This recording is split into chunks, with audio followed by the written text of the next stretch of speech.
اعوذ باللہ من الشیطان الرجیم بسم اللہ الرحمن الرحیم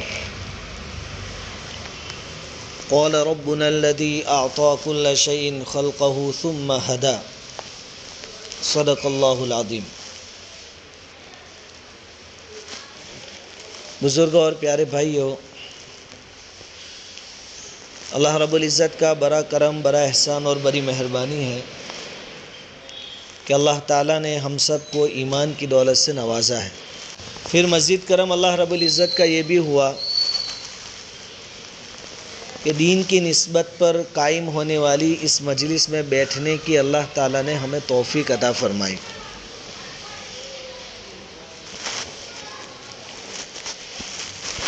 ان مجلسوں کا مقصد کیا ہے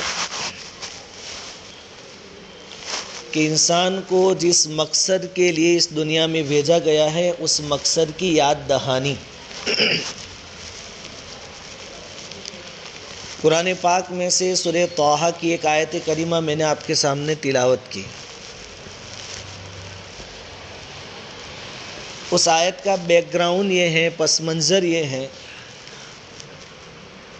کہ اللہ رب العزت کے حکم سے حضرت موسیٰ علیہ السلام اور حضرت ہارون علیہ السلام فرعون کے دربار میں پہنچے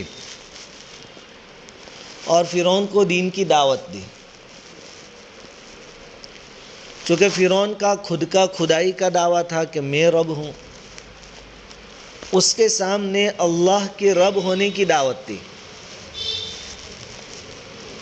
تو پھر فرعون نے رب کے بارے میں پوچھا موسیٰ علیہ السلام سے کہ کون ہے؟ موسیٰ علیہ السلام نے مختصر لیکن ایک جامع جواب دیا۔ ربنا الذی اعطى كل شیء خلقه ثم هدى۔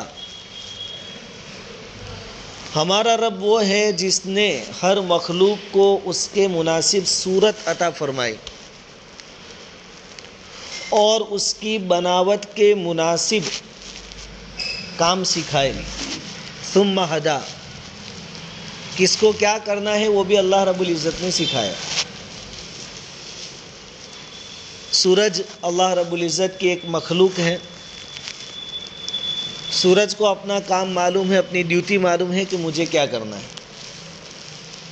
چنانچہ کئی سالوں سے، جب کہ ہم دنیا میں نہیں تھے تب سے وہ اپنی ڈیوٹی نبھا رہا ہے، اور جب ہم نہیں ہوں گے تب بھی جب تک اللہ رب العزت اس دنیا کے نظام کو چالو رکھیں گے، قائم رکھیں گے، سورج اپنی ڈیوٹی نبھاتا رہے گا۔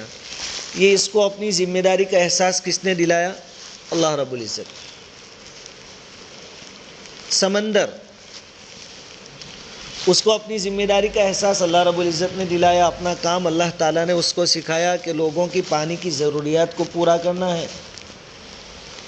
دوسرا بڑا کام ہے زمین کی گندگیوں کو اپنے اندر جذب کرنا ہے۔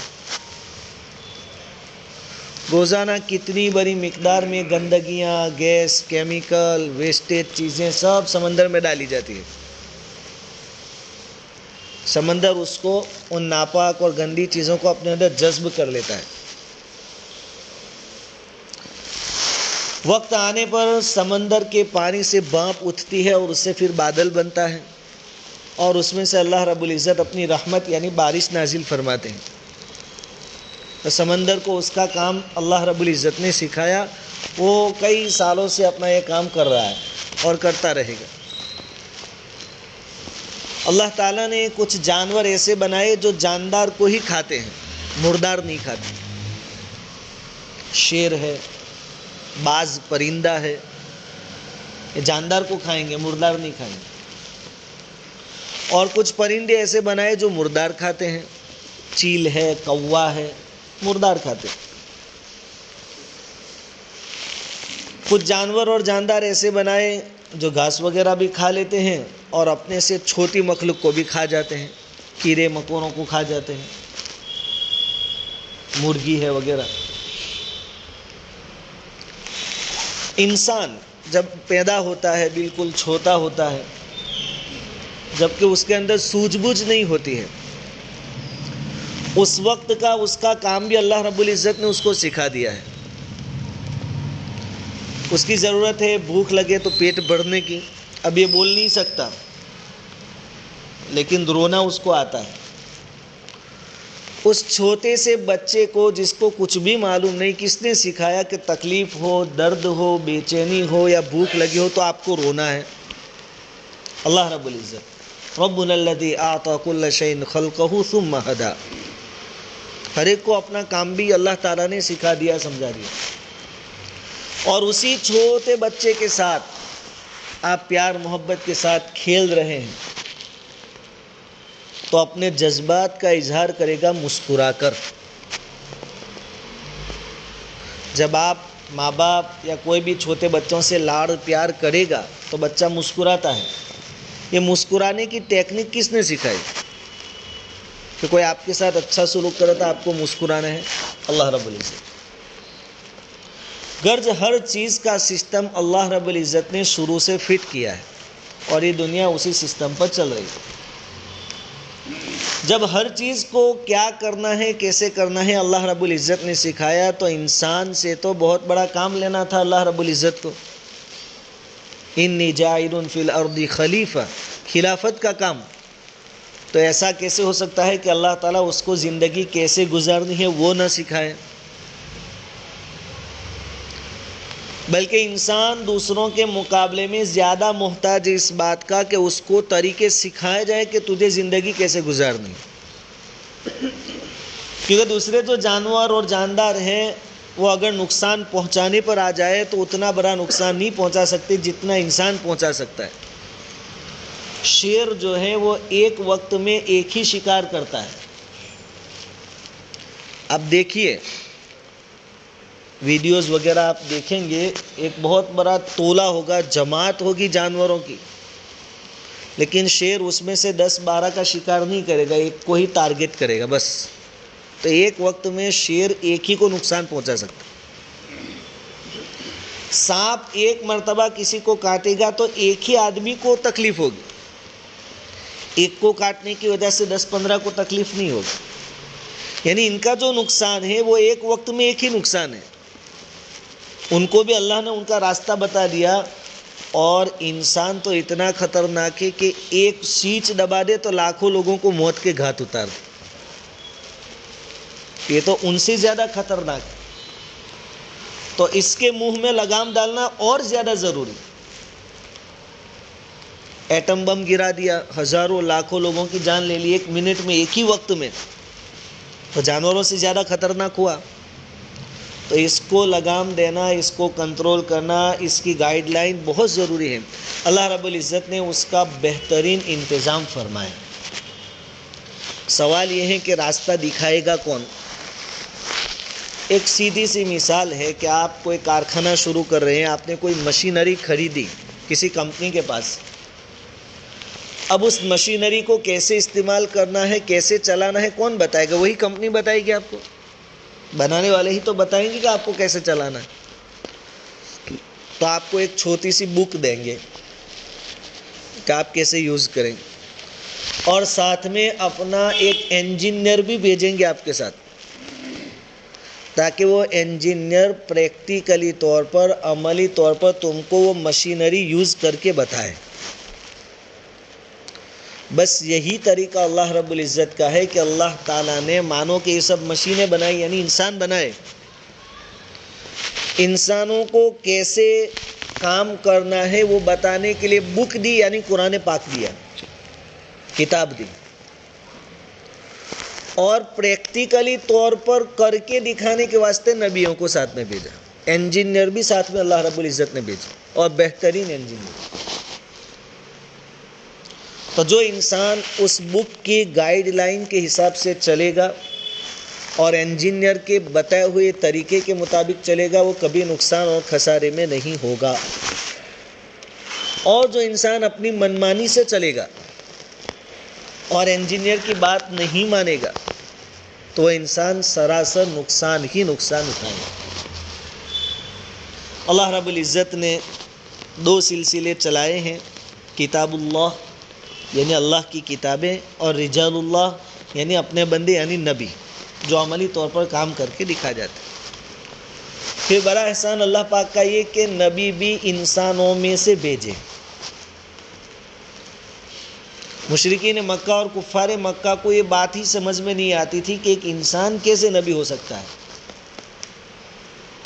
اس لیے وہ بار بار کہتے تھے ما لہذا الرسول یأکل الطعام ویمشی فی الاسواق، کہ یہ کیسا نبی، یہ تو ہم جیسے کھانا کھاتے یہ بھی کھا رہے ہیں، ہم بازاروں میں کاروبار کے لیے جاتے ہیں گھومتے پھرتے یہ بھی گھومتے، نبی تو کچھ الگ چیز ہونی چاہیے، فرشتہ ہونا چاہیے۔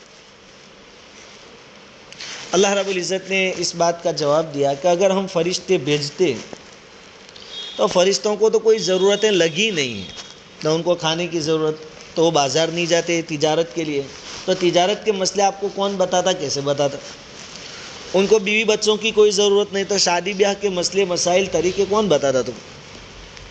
اور کوئی ضرورت نہیں، ان کا تو ایک ہی کام ہوتا صبح شام اللہ کی بندگی، تو تم خود یوں کہتے کہ بھائی آ تو نوڑا چھے، ان کو تو کہیں کوئی ضرورت لگی نہیں ہے، اور اپنے تو پیٹ پالنا ہے، بیوی بچوں کا پیٹ بھرنا ہے، دوسرے تقاضے پورے کرنے ہیں، تم خود پھر انکار کر دیتے کہ یہ نبی نہیں چلیں گے۔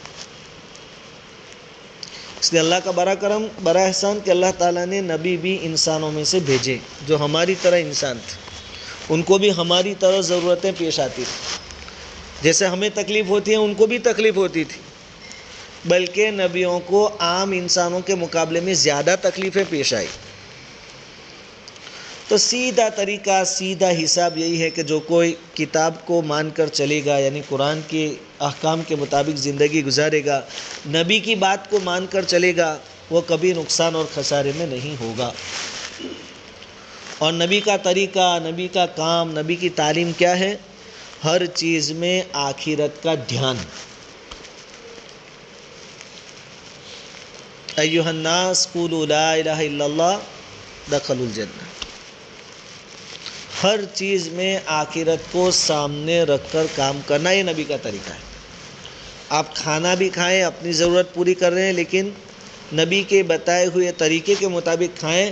اب آپ کا یہ کھانا صرف دنیاوی کھانا نہیں رہا، بلکہ وہ عبادت میں شامل ہو گیا، اور ہر چیز میں آخرت۔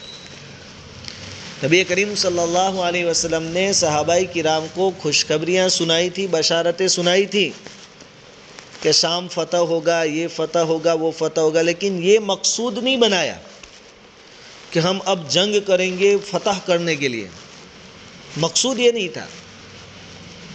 یہ تو دینداری کے تقاضوں کو پورا کرنے کے بدلے میں آٹومیٹک ملے گا تم کو، وہی مقصد دنیا کا صحابہ کرام کا نہیں تھا کہ فتوحات ہی فتوحات، ان کا مقصد تو دین کو پھیلانا تھا، دین کی محنت تھا۔ دین کی محنت کی تو اللہ تعالیٰ نے فتوحات بھی اس کے ضمن میں، اس کی ماتحتی میں عطا فرمائی، اس کے صدقے میں، محنت کے صدقے میں عطا فرمائی۔ جب تک انسانوں نے انبیاء کرام علیہ الصلاۃ والتسلیم کے طریقوں کو اپنائے رکھا، نفع میں رہے، جب کتاب اللہ کو اور رجال اللہ کے طریقوں کو چھوڑا تو نقصان میں رہے۔ پھر دور آیا مادیت پرستی کا۔ مادیت پرستی کہتے ہیں کہ بس دنیا ہی میں سب کچھ حاصل کر لینا، اپنا مقصود ہی دنیا۔ ہم میں سے بہت سارے لوگ زبانوں سے نہیں بولتے، لیکن ان کی سوچ کیا ہے کہ ہماری زندگی کا معیار اور اچھا ہو۔ چھوٹی سی مثال کہ سائیکل والا یوں سمجھتا ہے، یوں سوچتا ہے کہ اب میرا اگلا ٹارگیٹ جو ہے، نیکسٹ ٹارگیٹ وہ گاڑی، ٹو ویل والا اس فکر میں ہے کہ اب مجھے 4 ویل پر جانا ہے۔ 4 ویل والے کی فکر یہ ہے کہ یہ 5 لاکھ والی گاڑی ہے تو میرے پاس 25 لاکھ والی ہو، زندگی کا معیار اونچا لانے کی کوشش۔ لیکن زندگی بہرحال زندگی ہے، کیسے بھی گزر جائے گی۔ فتح پرانی چیزوں میں، فتح پرانے کپڑوں میں بھی زندگی گزر جائے گی۔ بہت اونچا لیول ہوگا زندگی کا اور اسباب کا تو بھی زندگی تو ختم ہونے والی ہے، اور کچھ بھی نہیں ہوگا تو بھی زندگی ختم ہونے والی۔ امریکہ میں ایک آدمی تھا، ہم سب نے اس کا نام سنا ہے، مائیکل جیکسن۔ وہ گانے بھی گاتا تھا اور میوزک میں بھی ماسٹر تھا، آل راؤنڈر آدمی تھا۔ اس کی 4 خواہشات تھی، 4، اور ان خواہشات کو پورا کرنے میں اس کی زندگی ختم ہو گئی۔ خواہشات بھی بڑی خطرناک تھی۔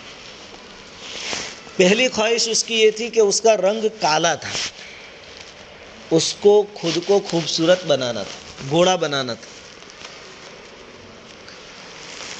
دوسری خواہش اس کی یہ تھی کہ اس کو مشہور ہونا تھا دنیا میں، گمنامی اس کو اچھی نہیں لگتی تھی، پاپولر ہونا تھا، مشہور ہونا تھا۔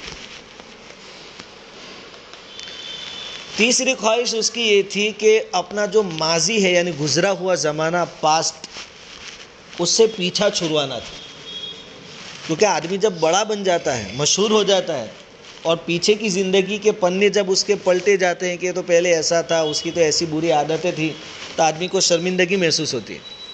اس لیے وہ چاہتا تھا کہ میں آگے ہی بڑھتا جاؤں اور پاسٹ جو ہے، میرا بھوتکار جو ہے وہ میرا پیچھا چھوڑ دے۔ تو تیسری خواہش یہ تھی۔ اور چوتھی خواہش اس کی یہ تھی کہ کم سے کم میں 150 سال تک زندہ رہوں۔ 80-90 میں سب چلے جاتے، کم سے کم 150 سال تک میں زندہ رہوں، یہ اس کی خواہش تھی۔ ان 4 خواہشات کو سامنے رکھ کر اس نے اپنی پوری زندگی اس کے پیچھے لگا لی۔ اور یہ کوئی بہت پچھلے زمانے کی آدمی نہیں تھا، یہ 1998 میں 1958 میں پیدا ہوا تھا اور 2006 یا 2008 میں مرا ہے وہ، یعنی ہمارے سامنے کی شخصیت ہے۔ اس نے پھر 4 خواہشات کو پورا کرنے کے پیچھے کوشش شروع کی۔ اس نے دولت بہت کمائی اور پھر اس نے اپنا رنگ وہ بدلا، طرح طرح کی پلاسٹک سرجری کروائی، طرح طرح کے طریقے اختیار کیے۔ اس کی وجہ سے کیا ہو گیا کہ وہ جینٹس تھا، پھر گورا تو ہو گیا، لیکن اس کی بناوٹ وہ لیڈیز ٹائپ ہو گئی، اس کا چہرہ۔ لیکن ایک خواہش اس کی یہ پوری ہو گئی کہ اس کا رنگ جو کالا تھا وہ گورا ہو گیا۔ دوسری خواہش اس کی یہ تھی کہ مجھے مشہور ہونا ہے دنیا بھر میں۔ اس نے میوزک میں، گانوں میں محنت کی اور اس کا ایک دوسرا جو البم آیا بہت ہٹ ہوا، پوری دنیا میں مشہور ہو گیا، لوگ اس کے دیوانے ہو گئے۔ ہر آدمی اس کا دیوانہ، جو دنیا دار لوگ ہیں، مادیت پسند جو لوگ ہیں، سب اس کے دیوانے، خاص کر کے عورتیں اس کے میوزک کی، اس کے گانے کی دیوانی ہو گئی، وہ بہت مشہور ہوا۔ تو دوسری جو خواہش تھی مشہور ہونے کی وہ بھی پوری ہو گئی، رنگ بھی گوڑا ہو گیا، 2 خواہشات پوری ہوئی۔ تیسری خواہش تھی اپنے ماضی سے یعنی گزرے ہوئے زمانے سے پیچھا چھڑوانا۔ اس پر بھی اس نے بہت محنت کی اور کیا کیا کہ اپنے پرانے جتنے تعلقات تھے سب سے رشتہ توڑ لیا، دوست بھی نئے نئے اور بڑے بڑے تھے ان کو بنائے، بلکہ ماں باپ بھی کرائے کے اور بھاڑے کے دوسرے کھڑے کیے کہ یہ میرے ماں باپ، اولاد بھی بھاڑے کی کھڑی کر دی اس نے، یہ میری اولاد، اور پیچھے جتنے کنیکشن تھے، رشتہ دار تھے، تعلقات تھے، سب ختم کر دیے۔ ماضی سے اتنا بھاگا، گزرے ہوئے زمانے سے اتنا بھاگا ہوا۔ 3 خواہشات پوری ہوئی، رنگ گوڑا ہو گیا، مشہور بھی ہو گیا، پاسٹ سے اور ماضی سے اپنا پیچھا بھی چھڑایا۔ چوتھی خواہش تھی 150 سال تک کم سے کم جیوں اور اتنا مشہور ہو جاؤں کہ 150 سال کے بعد جب میں مروں تو لاکھوں لوگ تالیاں بجاتے ہوں، ان کے سامنے میں گڈ بائی کرتے کرتے رخصت ہوں دھام دھوم کے ساتھ۔ 150 سال زندہ رہنے کے لیے اس نے عجیب و غریب طریقے اپنائے۔ تقریباً 11 یا 12 ڈاکٹر پورا دن ہمیشہ اس کے ساتھ رہتے تھے، روزانہ اس کو چیک اپ ہوتا تھا، اس کی باڈی کا ایک ایک عضو کا، 11 یا 12 ڈاکٹر، اور ڈاکٹر جتنا کہے کہ اتنا پانی پینا ہے تو اتنا پانی پیتا تھا، اتنا کھانا ہے دن میں تو اتنا ہی کھاتا تھا، اور طرح طرح کے انجیکشن لیے تھے اس نے، اور احتیاط اتنی کہ ہاتھ اور پیروں میں گلوز، موزے وغیرہ پہنتا تھا، ڈائریکٹ کسی سے ہاتھ نہیں ملاتا تھا، جیسے ہم لوگ کورونا میں ایک دوسرے سے دور رہتے تھے وہ بھی لوگوں سے دور رہتا تھا، اور پھر دستانے پہننے کے، پھر بار بار ہاتھ دھونے کے، سب اس نے احتیاط، صبح شام کا چیک اپ، ڈاکٹر کی گائیڈ لائن کے حساب سے چلنا. لیکن جب اس کا وقت آیا 1958 میں اس کی پیدائش اور 2008 میں اس کی موت، تقریباً 50 سال ہوتے ہیں. جب اس کا موت آیا اس کی طبیعت بگڑنے لگی تو وہ جو 11 یا 12 ڈاکٹر تھے وہ بھی تو موجود ہی تھے.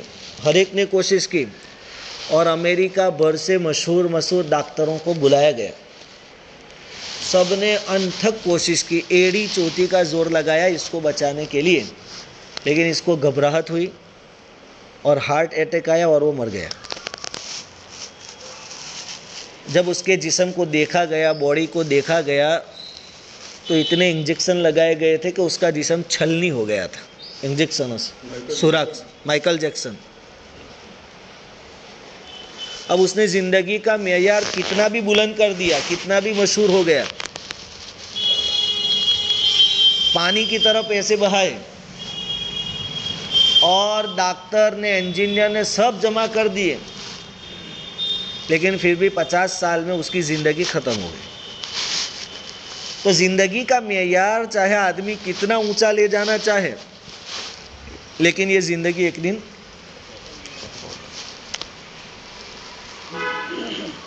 آج کا دور مادیت پرستی کا دور ہے.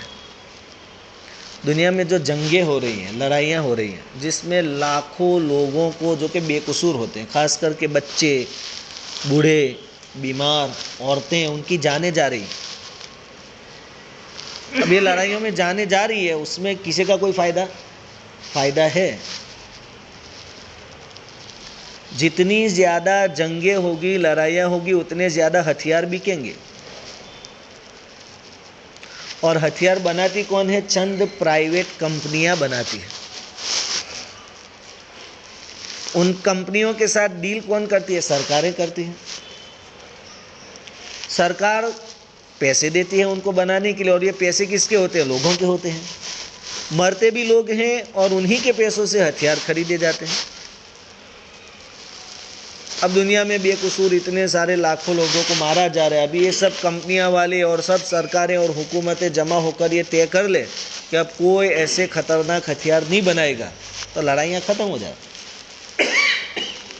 لیکن یہ بڑھتی جا رہی ہے. کیوں بڑھتی جا رہی ہے؟ کہ ہتھیار تبھی بکیں گے جب کہ لڑائیاں ہوگی، اور ہتھیار بکیں گے تو کمپنیوں کو فائدہ ہوگا. اس لیے چھوٹی موٹی باتوں پر کئی سالوں تک بڑے بڑے دیشوں میں، بڑے بڑے علاقوں میں کیا کی جاتی ہے؟ جنگیں کی جاتی ہیں. بلکہ ہتھیار بنانے کے بعد ان کا تجربہ انسانوں پر کیا جاتا ہے. انسانوں پر. ابھی جو فلسطین اور اسرائیل کا جو مسئلہ ہے، اس کے بارے میں ہم نے پڑھا اور سنا کہ اسرائیل کی جو ٹینک ہے، مرکاوا ٹینک، اسرائیل خود ہتھیار بناتا ہے اور دوسرے دیشوں کو بیچتا ہے. ہمارا سعودی وغیرہ بھی ان سے ہتھیار خریدتا ہے. تو بیٹل ٹیسٹڈ، یعنی جنگ میں اس کا ٹیسٹ ہو چکا اور فائنل ہے، یہ چیک کرنے کے واسطے جنگیں ہوتی ہیں. اور اس پر پھر سمبول اسٹیکر لگا کر دیا جاتا ہے کہ واپریلی وستو છે એકદમ પરફેક્ટ વસ્તુ. اب اس کا استعمال کس پر؟ فلسطین، چھوٹے بچوں پر، عورتوں پر، بوڑھوں پر، بیماروں پر، کمزوروں پر، نہتے لوگوں پر. یہاں انسانوں کی جانیں جا رہی ہیں اور یہاں ان کی چیزوں کی قیمت بڑھ رہی ہے.